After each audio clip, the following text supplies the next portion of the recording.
Welcome, everyone. It's official. Of course, it's official because it's Tuesday. He's Jeff Siegel. I'm Jeremy Plonk from First Bet and Express Bet. And on this Tuesday, we get to recap what is the biggest week so far on the Triple Crown Trail, Jeff, with 4 prep races on Saturday, one at Turfway on Friday, a handful of races with the 3-year-olds. So, that's going to be a big emphasis this week. No question about it. It's the time of the year now where we're going into the final. I mentioned last week it was like the quarterfinals, maybe even the semifinals for some of these horses. They're trying to establish their form, trying to prove that they belong on the Triple Crown Trail. Some rise to the occasion, others disappear under the pressure, and others do exactly what we expect them to do. That is win off by themselves and look like a champion. So we got it all last week. We also had some off tracks we had to deal with. And it's always difficult to trust the form when you see a good or bad performance on a wet track. You can always use it as an excuse. On the other hand, if you get a terrific performance in the mud, you don't know if it was the mud or if it was the horse. So we've got a lot of speculation, a lot of guesswork here in the next 45 minutes or so. But it's fun to talk about it, and we will do just that. Yeah, the weather was not kind around the country last Saturday. We got all the racing in, and some cancellations throughout the course of this January gave way to just wet track conditions. One of those cancellations was the Southwest Stakes at Oaklawn from the previous week, got pushed back a week, and that's why we had really such a logjam last Saturday. But the stars were out. Some shined, some did not. Let's talk about one who did not right off the bat. Last year's 2-year-old champion and Breeders' Cup juvenile winner, Fierceness. He was the heavy favorite, bet down to 20 cents on the dollar, a tap-in putt, if you will, in the Holy Bull Stakes. But Mr. Siegel, things don't always turn out the way you expect. Fierceness not out of second gear yet. They went 3 quarters, and Fierceness goes to the first finish line, trying to put Hades away. Gaffleone getting a response from Domestic Product, and it's time to go to work for the 2-year-old champ. Fierceness is off the turn, but he's not home yet, as Hades is dead game and battling back. Off-cover Domestic Product is charging hard. 16th to go. Fierceness coming up empty now. Hades has the lead. Domestic Product is out of time. DJ Stables, Hades wins the Holy Bull. Keyword there, empty, Jeff. I think that's really that's the adjective for the performance. He had everything there in the whole final, 6 furlongs of the race. It was a little bit of a tough start for Fierceness, but not enough that when you get even, if not putting a head or neck in front, turning for home, you got to put Hades away if you're the champ, don't you?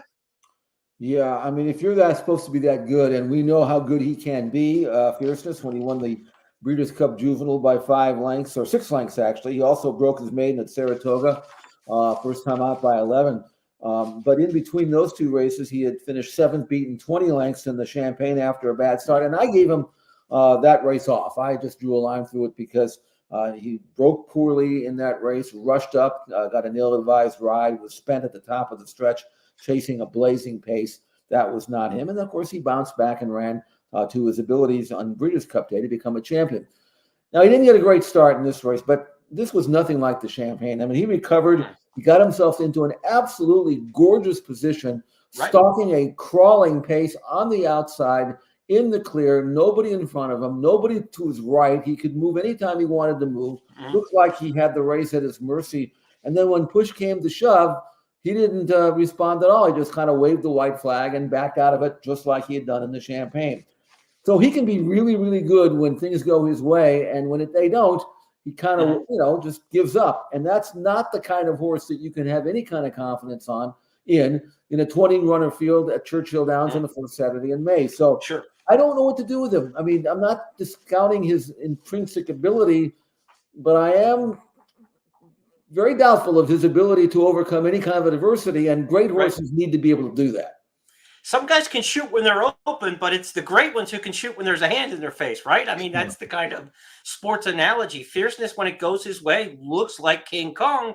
When it doesn't, he looks very vulnerable in those 2 starts, the Champagne you mentioned, and now this one. Look, it's not the end of the world. You ran 3rd in the Holy Bull Stakes in a really broad picture, but when you look at the Kentucky Derby and the history of this race, We talked about it last week. It's been since 2010 when Super Saver came back after winning the Kentucky Jockey Club at 2, and then kind of got beat and just ran okay 2 consecutive starts from the Arkansas Derby, then into the Kentucky Derby before he rebounded and won. That was 14 years ago since we've seen a really top-notch 2-year-old not come out firing at 3 and then get it back in the next 2-3 months before the Kentucky Derby. It doesn't happen. It's that development from 2 to 3 that we're looking to see. We did not see that with Fierceness. I don't care what scale you're talking about, whether you're looking at your eyeballs or you're looking at a speed figure. This was a big move back. I know I did a show on Capital OTB in New York, and they were talking speed figures. Fierceness in the debut ran 95. In the Breeders' Cup Juvenile, he ran 105. And they said, what kind of figure do you think you want to see out of him? I said, well, he's coming in fresh like he did in his debut. So he was able to run a 95 just off of works in his career debut. Anything less than that as a 3-year-old shows that he's not developing to me. You don't want him to run a 105 like he did in the Breeders' Cup if you're, true to the numbers. You don't want him to run a Breeders' Cup race first time back, but somewhere between 95 and 105 should have been the deal. The winner of the race ended up getting a 90 in a revised figure that was actually upgraded. So it was a slow race. It was slow fractions.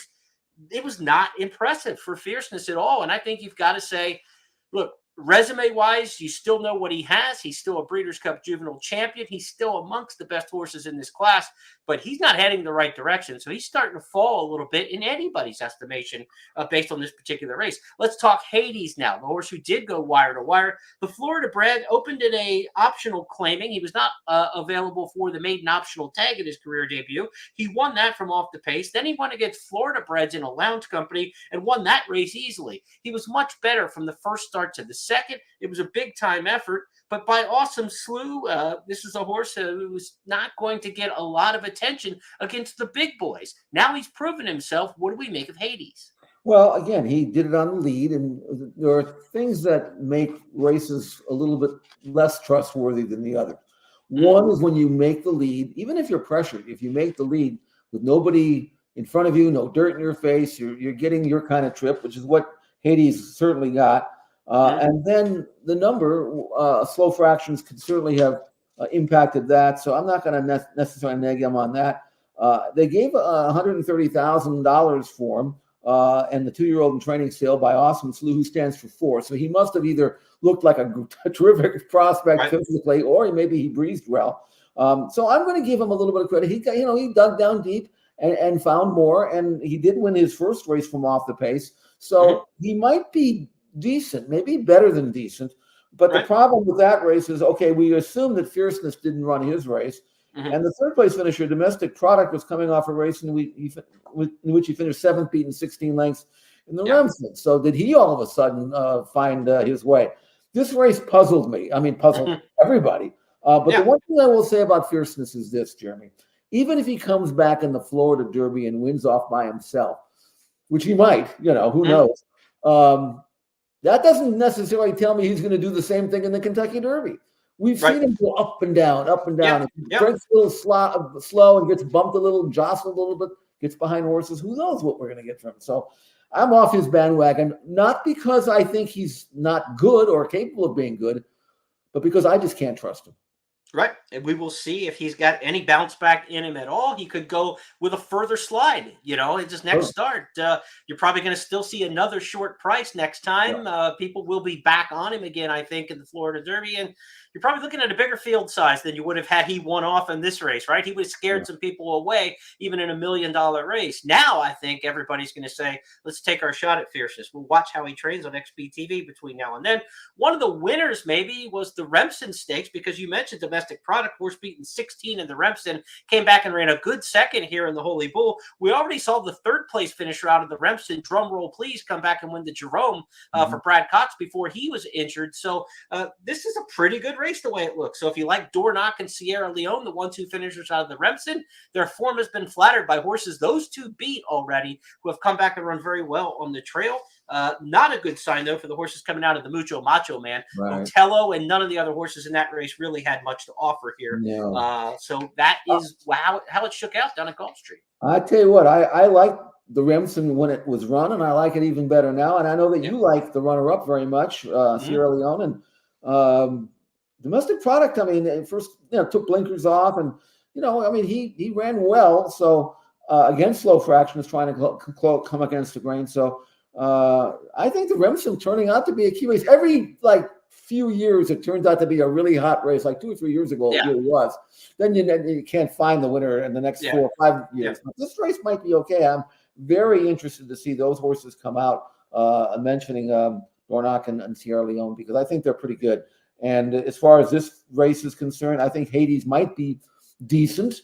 I'll give him that. I'll raise him to that level, if nothing else. Right. But Fierceness, as I mentioned, he's going to, by the way, between now and this next race, he's going to train great. He will.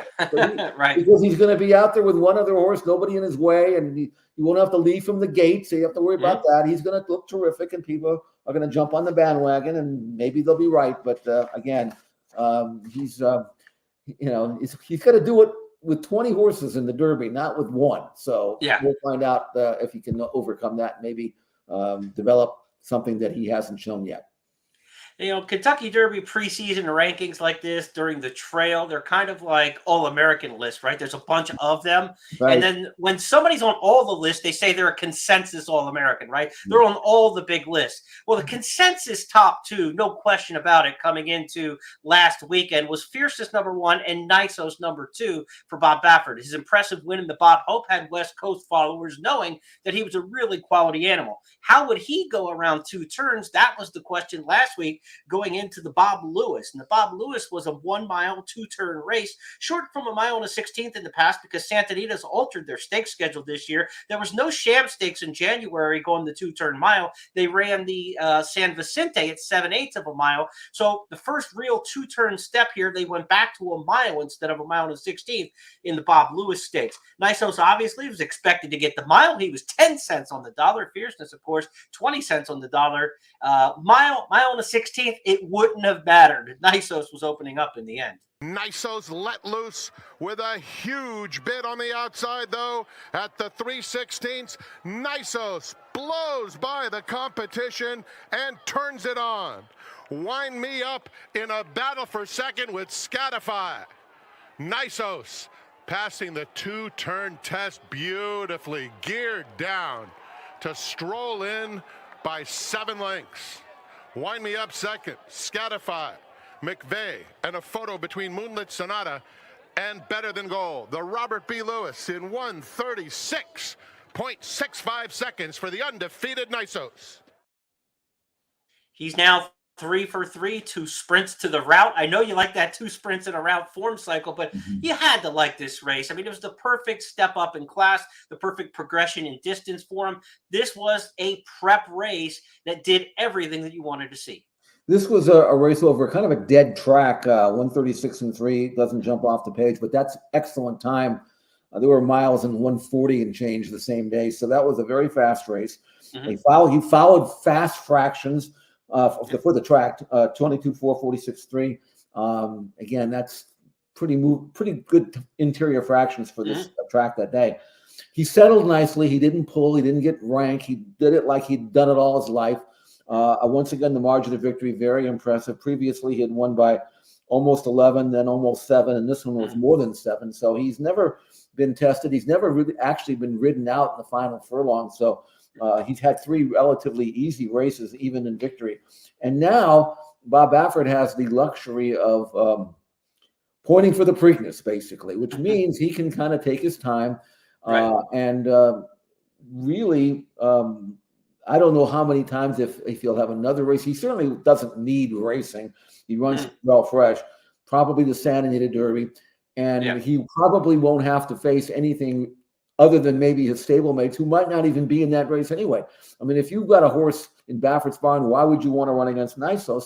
If you do it maybe if you need the backup points, maybe finishing second, but you're not going anyway. So now maybe you head out and run in races like the Arkansas Derby or the Bluegrass or other prep races. Try to win those. Let Nisos have the Santa Anita Derby all to himself, and then use that as a stepping stone to the Preakness. So it's kind of an easy kind of road I think he's going to have. There's nobody other than his own barn mates that he has to worry about. So this is a terrific horse. He's not quite up to the Justified level yet. Maybe he will be when he wins. If he wins the Santa Anita Derby. But you saw he's fast on Figs. He's got a great style, and he's a beautiful mover. What an athlete! He's got great action and great acceleration. To me, Churchill Downs is going to have to think twice next time they do something like this, because if he stays healthy, the best horse in the country is not going to be in the race by their own doing, and it's going to make the Preakness look great, because that's going to be the real showdown race, as it was the year that My Night Bird raced against Rachel Alexandra. That was more interesting to me than the Derby. And this is going to be the same thing when you have Nisos getting there to the Preakness to face the Derby winner. That's going to be the real Derby, actually. Yeah, it's a good point. Now, one thing about Nisos, the scary thing, he's a May 8th foal. I mean, he's a late foal. I mean, in terms of development, he could be as much as 4 months behind some of these other horses in just physical development and natural growth. I mean, so a May 8th foal, to be as good as he is right now, the sky's the limit. He's lightly raced with just 3 starts to this point, but so those first 2 starts being earlier in the 2-year-old campaign, he has been in solid training. So that's like, it's not like Justify coming along and debuting, like at the end of January into February. This is this is a horse who had a 2-year-old campaign. His races he's a May 8th foal. I mean, there's just a lot to move forward. By the way, Jeremy, Northern Dancer was a June foal when he won in 1964. Now, I have to go back 60 years to find someone who was that young, but it can be done if you're that great. Now, Northern Dancer was one of the great racehorses of the generation.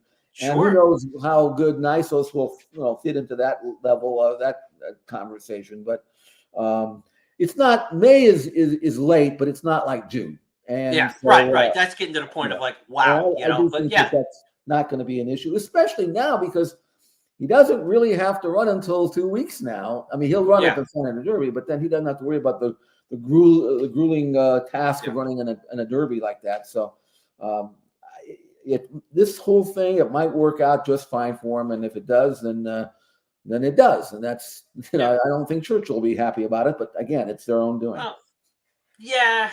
I'll push back a little on that. Nisos isn't banned from the Kentucky Derby. Bob Baffert's banned from the Kentucky Derby. So the owners here at Bayoma Corp, they had a chance to run in the Kentucky Derby with this horse. They had an either-or decision, and they decided that loyalty to their trainer was more important than the Kentucky Derby. Right. So Nisos has not been banned from the Kentucky Derby, and none of the horses who stayed with Bob Baffert are banned from the Kentucky Derby. They are now because he's the trainer of record, but they had an option to go another way. I'm not, we debated this last week, and we're both in agreement that Churchill moving the goalpost is like punitive and petty, and we get that to this point. But there were also owners involved in this decision, and they had an either or. And they chose the or instead of going the route of the Kentucky Derby. So if somebody wants to be mad at somebody, the person who decided not to run in the Kentucky Derby was Bayoma Corp with this particular horse, Nisos. So you could direct some of your like in other venues, if the bad guy's not Churchill Downs in this, right? Because you have some people think Baffert's the bad guy, some people think Churchill's the bad guy, some people think both are bad guys. So it's not a real like good versus evil kind of matchup, as we talked about in one of our previous shows. But in other sports, like if you made that decision, there would be people saying, you got to think of the fans. The fans want to see Nisos. How could you choose not to run your horse where the fans want to see them, But nobody's going to have that opinion of Bayoma Corp and the Chu family in this particular spot, the owners of Nisos. But in other situations, you would see that. It's like a coach leaving their team and going to another team. How could you screw the fans over like that? You could see that in a team sport of being part of the public sentiment. I don't think any of that sentiment is going to place any of the blame on the owners for deciding that when we get to Kentucky Derby time. And I'm not saying it should, but if it was a different sport, I think the fan bases would be divided. There'd be another camp to divide into. Maybe, but I will say this. This is a very valuable piece of property, and I feel that the owners would have loved to run in the Kentucky Derby, but that would mean taking the horse away from the trainer who knows him best. I'm not sure. In fact, I think I said this. I wouldn't have done it. Not because of any loyalty to Bob Baffert. I'm looking after what's best for my horse. And if I have to move into a different barn, that would be a non-starter for me, because the last couple of years we saw winning the Kentucky Derby did not produce a champion. So we can there's plenty of time after that. And you win the Preakness and the Belmont, people forget about the Derby anyway pretty quickly. So Right. I don't know. It's not going to look the winner. You know who the real winner is? Strana Group with their Preakness. I think that's going to really be great racing. People are going to want to see that race as they did when I went back there to watch Rachel run against Mine That Bird. To me, that was a far better spectacle Right. than the Derby itself. All right, so and the Santa Anita Derby is going to take on extra eyeballs, right? Because it's like, wait a minute, the superstar in waiting has one more race before the Triple Crown, and if he stays home for the Santa Anita Derby, it is a double win there, like you're saying, for First Racing and Stronach, because you got Santa Anita Derby and then Preakness, which is our two signature races, could have the signature horse, and the A-list horse isn't going. It's kind of the reverse of Spend a Buck back in 1985, not going to the Preakness, right? Where the Preakness took the wrong end of that stick, where they went to the Jersey Derby instead after winning the Kentucky Derby. Fascinating. The other thing, too, that we have to say at this point is we're talking like Nisos is going to be the horse for the Kentucky Derby, but is he Mastery? Is he Mackenzie? Is he another one of these Baffert horses who is fabulous in January, February, then something happens, and he's not even a factor? He wouldn't have been a factor whether Baffert was eligible or not. We have to see. But if this horse gets healthy, or stays healthy, I should say, through May, and we hope that he does, obviously, and runs a big one in his final race before the Triple Crown Series starts, there will be something missing on the first Saturday of May. But nonsensical article in the Pollock Report saying that there will be an asterisk next to the Kentucky Derby, that it's Kentucky Derby 149.5. That kind of BS doesn't fly to me whatsoever. And the Derby is the Derby. If somebody isn't in the particular race, there have been plenty of years where Arcangelo was the best 3-year-old in America last year. He wasn't in the Kentucky Derby either. Now, he wasn't Arcangelo at that point, and he needed the race, to get to the Belmont through the Peter Pan and all that other stuff. But the idea that, because the top-rated 3-year-old in America is not in the Kentucky Derby doesn't make it the Kentucky Derby, and there's some asterisk. That's nonsensical. No, it surely is. And by the way, there was no asterisk next to Genuine Risk when she won in 1980, even though the best 3-year-old in the country wasn't in the race, couldn't be in the race, and that was Codex because. D-Wayne Lucas forgot to nominate him. And, he did. And that's what he said. But the truth of the matter is he wasn't nominated because at the time the nominations closed in mid-January, he wasn't that good. He was a horse that Wayne actually ran at Pomona the year before. So he just got better. It turns out he was. Right. He beat Genuine Risk in the famous Preakness floating her wide at the top of the stretch. It was too bad he didn't get a chance to run, but no asterisk on that one. No asterisk at all. Let's go to our third topic here on the big board this week. We talked about the big races in Florida, in California, in the middle of the country. The Southwest looked like it was going to be the most competitive prep we've seen so far this season. We had a 9-5 favorite in Carbone, a field of 11, a deep and talented cast. Obviously, this was going to be a close finish at the wire, right? Not so much, said Mystic Dan, who won by 8 lengths, the biggest margin of the weekend. Jess Steele making a big move after Carbone and Otto the Conqueror. Jess Steele storms to the front. Jess Steele and Ramon Vasquez have 3/16 to go. Here comes Mystic Dan right up the rail, though, with a rail skimming ride by Brian Hernandez Jr. And Mystic Dan is turning it on in a huge effort for the Kenny McPeak barn. Mystic Dan 5-6 ahead, and he wins wrapped up a dominant win in the Southwest.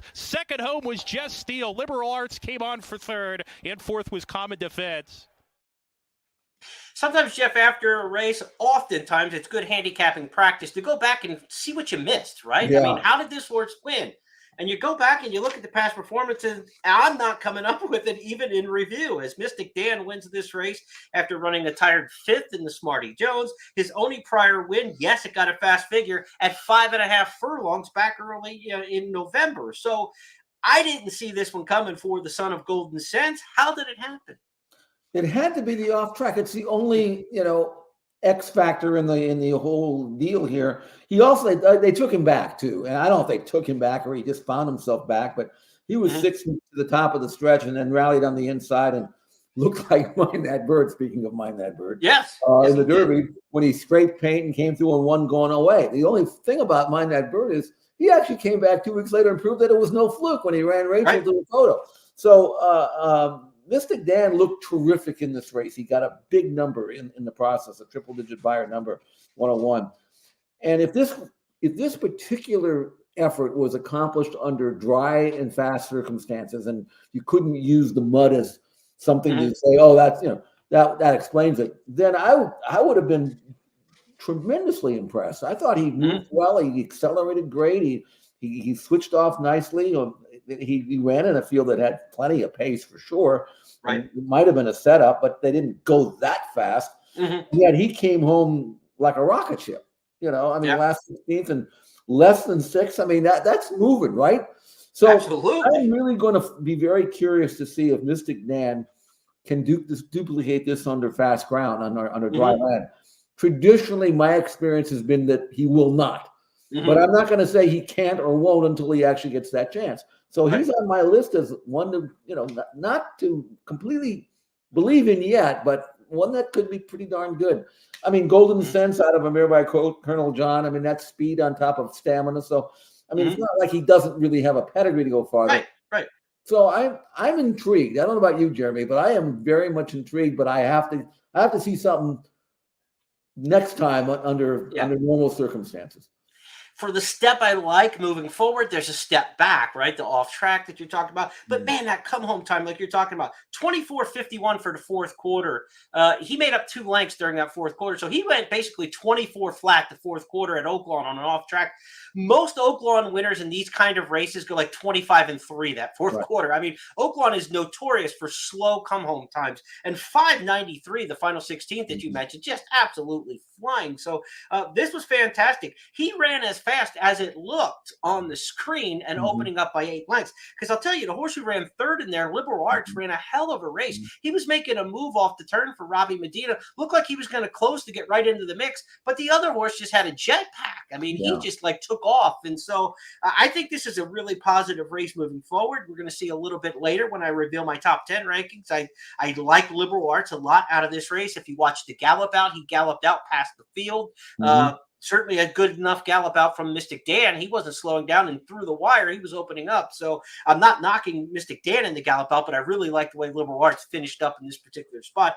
This was a good race. Lucas's horse, Just Steel, ran his eyeballs out from the 11 hole because while Mystic Dan was in the 10 post, he took back, right? He and Brian Hernandez kind of pulled back at the start, did the Calvin Burrell, make the left-hand turn and get over and save ground, and they saved ground into the turn. But Just Steel's a front-running type. He was pressing the pace, and if you look, the 2 Asmussen horses go out and duel each other, which was odd. I mean, I don't understand. We talked about, what's going to go on with Otto the Conqueror and Carbone in our handicapping podcast. We thought Rosario would take back. The 2 Asmussens won't go after each other. Well, they did. But from the outside post, Just Steel was pretty close. I mean, he was 2 lengths off the lead, a length and a half off the lead, and he held on to run second. He ran a really good race. So there's a lot to like from the top 3 in the Southwest states, but it was on and off track. So for everything you like about it, you got to kind of just dial it back and make you see it again. You got to see it again on a fast track. One of the things I want to mention about your affection for Liberal Arts, and I think we will see that represented in your top 10, is that he's by Arrogate. This was his first start since late October. He'd won his last race, the Street Sense, at Churchill. Granted, it was an off track, so maybe he's an off track freak. But I mean, the progression for a 3-year-old, bred like he is, and developing and having a better buyer speed figure in every race he's run, and to come out as a 3-year-old and do this. I mean, to me, you're looking for a price chance now in Vegas or somewhere. There's a horse that you better latch on to before the cat's out of the bag, so to speak. I as much as I was impressed with Mystic Dan, Liberal Arts has got a really good chance to step forward considerably next time out. He did win a maiden race at Ellis Park on fast ground, so it's not like he's just completely a mud freak. And I don't think Airways necessarily move up in the mud. I think he can run up. So I think this race has a chance, Jeremy, to be a key race somewhere down the line. And again, we'll just have to follow and see what happens. And one more shout out to trainer Kenny McPeak with Mystic Dan, because he made a smart move. This horse was at Oaklawn for the Smarty Jones. When the weather forecast got bad, he sent this horse to Fairgrounds and got 2 works in between and got away from Oaklawn, where they had 11 days of canceled training. So McPeak made the move. He got out of there. He got down to Fairgrounds, didn't miss any training other than the days on the van, and probably even trained those mornings, and then hit the van and got on the road after a light gallop. So So this was a big training move by Kenny McPeak, and it paid off for him. Very smart. McPeak debuted in the Kentucky Derby back in what, 92 was it, with Tejano running second, 92 or 93. Right. He thought it was going to be easy at that point when you run second in your first Kentucky Derby. He's still looking for a Derby, but we've seen him win the Belmont Stakes, Sarava, and McPeak being a guy who was born in Arkansas but raised his whole life in Kentucky as a Kentuckian through and through. He'd like nothing more than win the Kentucky Derby, and maybe Mystic Dan will give him that shot. I know he thought he'd be there sooner with a top contender, and he's had other good ones over the years, Harlan's Holiday and some others that got towards the Kentucky Derby. But Mystic Dan could get Kenny McPeak there, 30 years plus after Tejano run. Let's go to our fourth topic this week as we continue on our tour of America of last Saturday's major 3-year-old races. Our Triple Crown tracker is going to take us to New York and Kentucky for a couple of races. In New York, it was the Withers Stakes, and Lightline was the favorite in here for trainer Brad Cox, bet down to 6-5, coming off a second-place finish at Oaklawn behind Carbone. Well, Carbone didn't fire very well in the Southwest Stakes, backed up out of that, so maybe the Carbone race wasn't quite as good as once thought. After Lightline's performance here in the Withers, maybe we can underscore that. Let's go to the Withers replay with Uncle Heavy getting the upset victory out of Parks. Lightline is starting a rally here for Manny Franco. Is going to be a touch wide, but the front two have not come back to the field, and El Grandeo is back in front. It's El Grandeo who kicks away. Kane continues to chase. Uncle Heavy is trying to commence a rally, is making hard work of it. Lightline in deposition on the grandstand side, but El Grandeo is still there. El Grandeo, here comes a run from Uncle Heavy, and Uncle Heavy in between horses. Deposition on the far outside. Lightline right there. El Grandeo needs the wire. Uncle Heavy late. It's a photo finish. Oh, that's two noses on the line. El Grandeo trying to hold off an oncoming Uncle Heavy. Lightline was in there, so was deposition. 1 minute 53 and 3. It's a photo. Tiring track there at Aqueduct. Tired horses coming down the stretch in the Withers, Jeff. They didn't fly home. They staggered home, 153 and 4. But we've seen this race go slow in the past, and there have been some good Withers performances. Early voting went really slow in this race. Ended up winning the Preakness a couple years ago. Last year we had Brad Cox with Hit Show, a horse who ended up top 5 in 2 legs of the Triple Crown. And Max Player came out of this race in 2020 of the COVID year and ran 3rd in 2 legs of the Triple Crown. So the Withers is early in the year at 1 1/8 on a really tiring track. So visually, this race can look pretty bad on tape, but it's had some fairly decent results of late. What do you make? I'm not thinking that this is going to be a great race. We'll see. I mean, you go 1 1/8 this time of the year on that kind of track. I mean, there are 2 good things, 1 good thing and 1 bad thing. The good thing is you have a horse with stamina. You can't win a race like this and be faint-hearted. But number 2 is, who knows what these horses are going to be like after this race physically. I mean, this could knock you for a loop, and you had to use every muscle in your body that I'm sure Uncle Heavy did to win this race. And it wasn't a particularly fast race either. I think the buyer was there before. This is a Pennsylvania bred horse. Nothing wrong with that, but I mean, he had run some state bred races and won state bred stakes with a 73 buyer number. So I don't know. I'm not going to look at this race as one that I am going to lean on as a productive race until such time as I'm proven wrong. And at this stage, all you can do is project and think of, okay, what do I think is going to happen? And I'm not looking at Uncle Heavy or El Grande, who ran his eyeballs out for sure. Yeah. But he's not going much farther than this under any circumstances. So, and then Lightline just flattened out. He just didn't run as well as I thought he could. He didn't look like he was comfortable during the race. He was kind of between horses. He never really had a chance to really kind of get into any kind of cruise control. And then he tried in the lane and he gave it his best. He came up empty. But like I say, I mean, we saw 4 preps last week, and this was the least of the 4, I think. Yeah, I would totally agree with that. I thought Lightline had more than that. I thought he was a grinder and a plotter, but then you win in 152 and 3, or 153 and 3, 153 and 4 almost. So I thought he'd grind to win that, not run third, not even get up, into the photo. So yeah, that was a disappointing performance by Lightline in there. He'll have to be better. What's going to happen next in New York is they're going to run the Gotham in a 1-turn mile. These are not 1-turn mile type horses. that ran first and third. Uncle Heavy and Lightline, they're going to wait for the Wood Memorial or longer races at 1 1/8 for sure.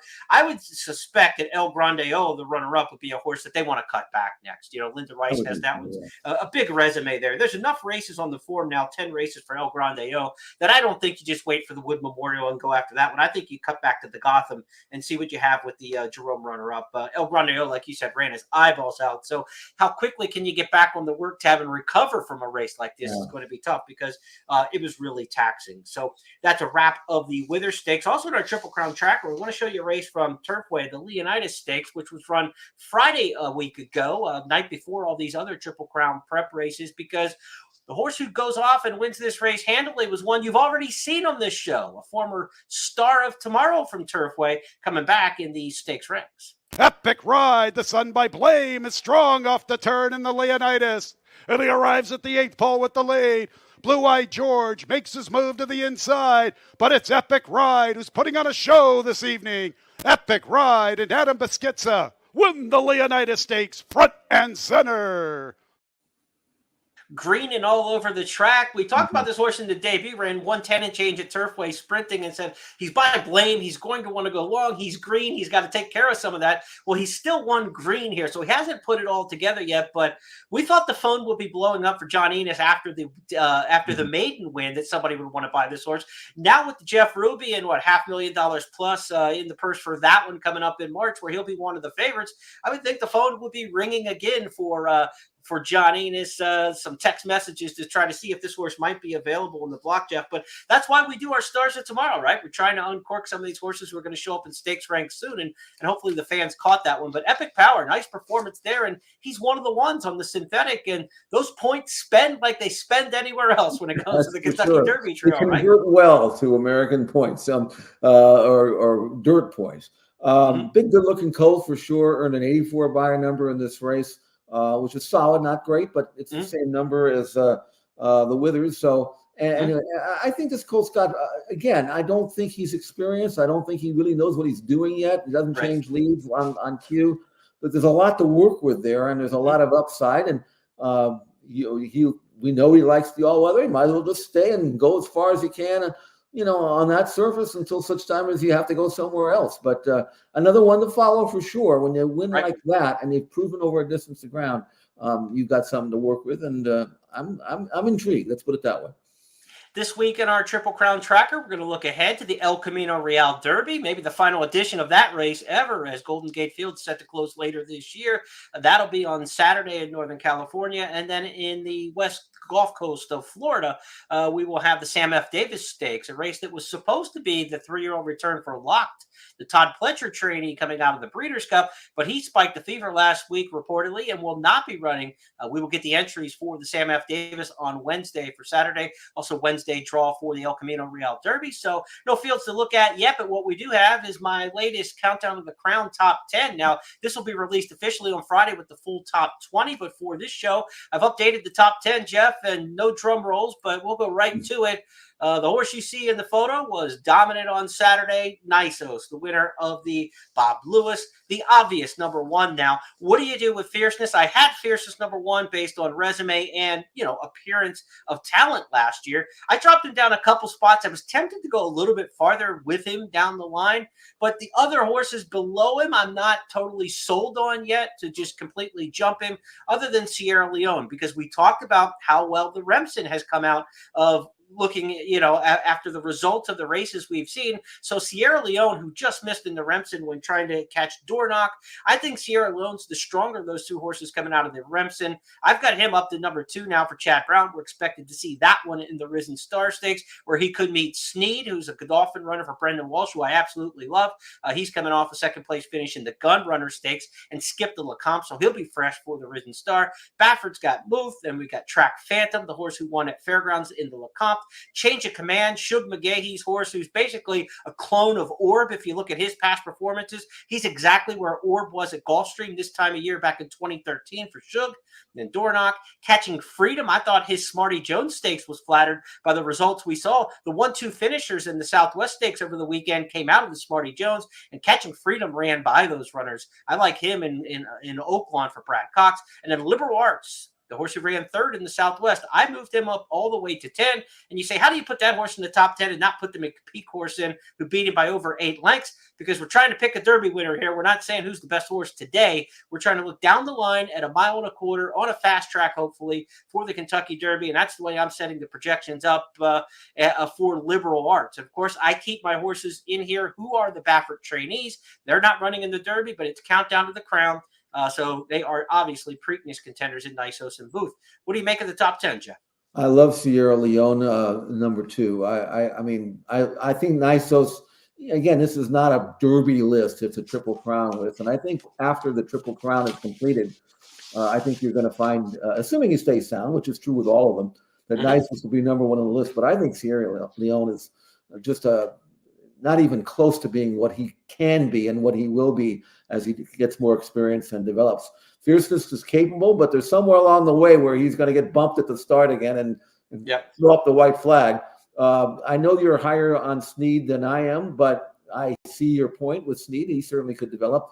Muth, I think, is good. I think he's going to travel and get away from Nisos, and I expect him to run well.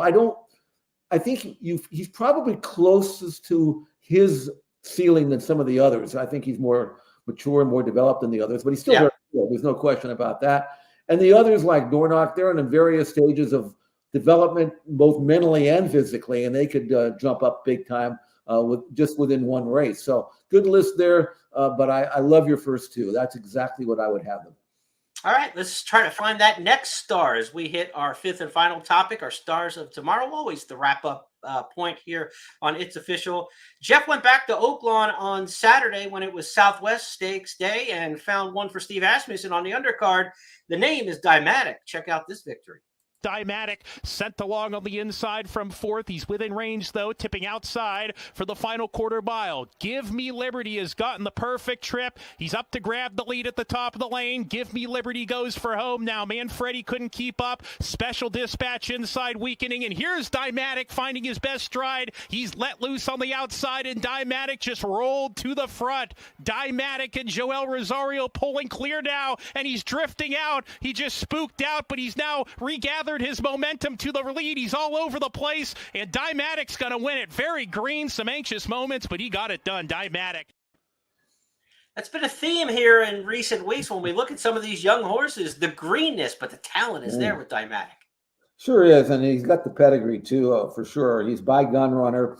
He's out of an unraced full sister to Untappable, who of course was a Breeders' Cup Distaff winner. Second Damn Fun House has been a blue hen mare for them. Also had Patio Prado and a bunch of, just a really great pedigree. And the snob that I am when it comes to pedigree would allowed me to mention Dymatic as a potential star. He's certainly headed in that direction. He's only had 3 starts. And again, every race he's progressed. He's gotten better and better. Not necessarily more experience. You can see how silly he was in the final furlong. But the natural God-given talent is somewhere in that body of his. And if he figures things out, I got to think that Dymatic's going to have an important race in his future. I mean, he'd be my long-range pick for the Bluegrass or something like that. I'd take that, So why not? At least I know that Steve, will run there if in fact Dymatic is that good. But he's one to follow. Again, I don't know how ambitious they're going to get with him right off the bat, but he's certainly, there's no point in going in a now as a 2 when some of these valuable prep races are nothing more than that anyway. Might as well win one. And with his pedigree, every kind of graded black type that he can earn is going to pay off down the road for him. So I'm intrigued. Dymatic doing what he's supposed to do, and we'll see how good he is in his next start, which will be a stepping stone to wherever he's supposed to wind up down the road.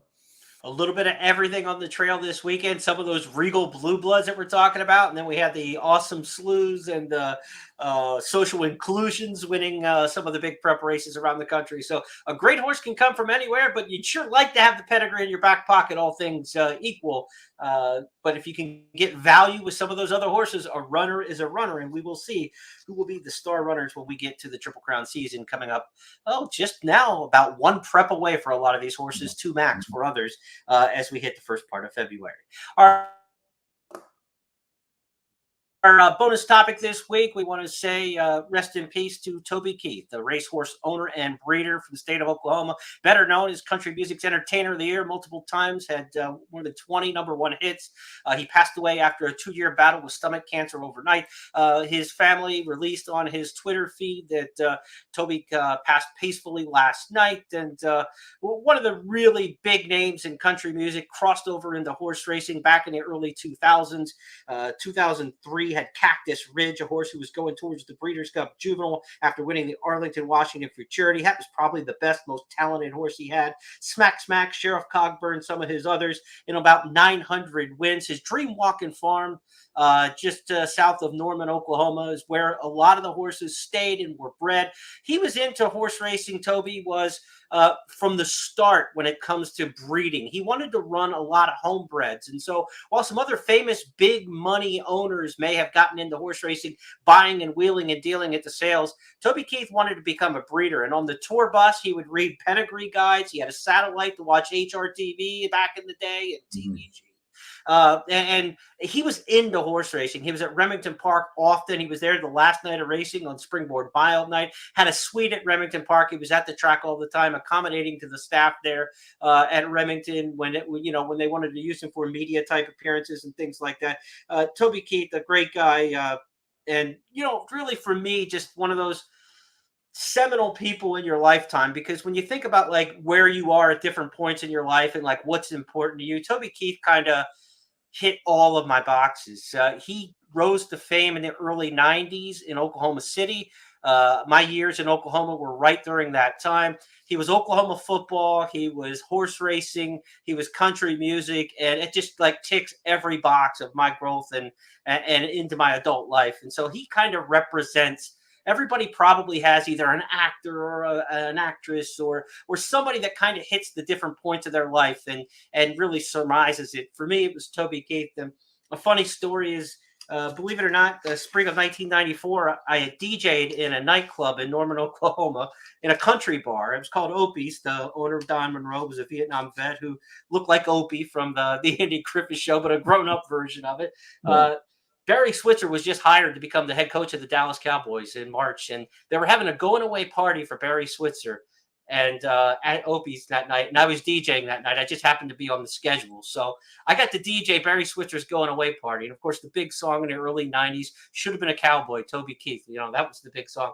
So my job all night long was to play Should Have Been a Cowboy, basically on a loop, and every time I stopped playing it, I had to play it again. So Toby's song ingrained in my mind for the rest of my life, and a guy who supported Oklahoma football. You all know how near and dear my alumni and the Sooners are to me.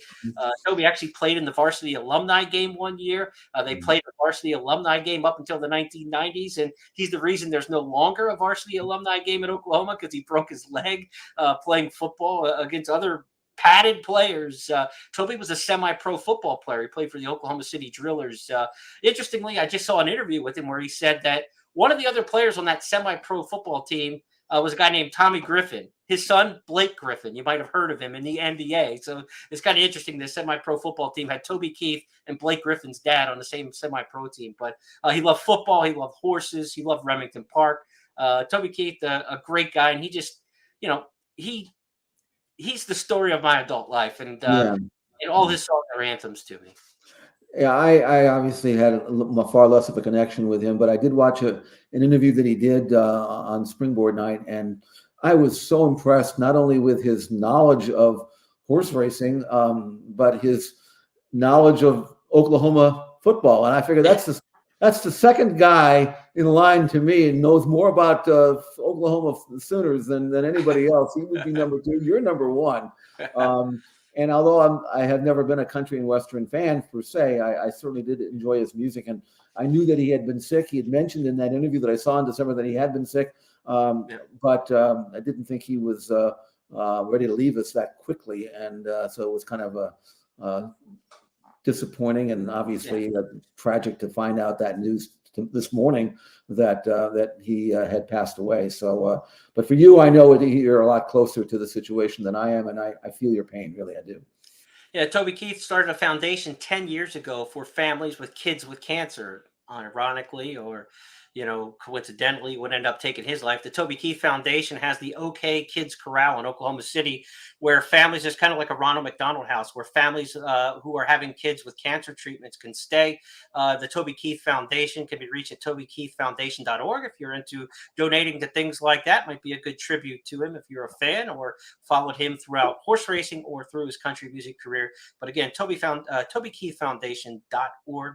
We lost a legend overnight in Toby Keith, just I believe 63 years old. So that will wrap up this week's edition of It's Official. Jeff and I will be back on Friday as we do our weekend handicapping podcast called First Call. We'll have 8 stakes races to handicap this weekend, a big one in Northern California with the El Camino Real Derby. I know Santa Anita had a couple of races washed out last weekend because of the rain. They will be rescheduled for Saturday. So 3 graded stakes will be on the schedule for Santa Anita this weekend, Jeff. So hopefully the rain will stay away in SoCal. Well, it's been here for several days. I had my predicted blackout, my power outage on Sunday. I wasn't allowed to go to a hotel.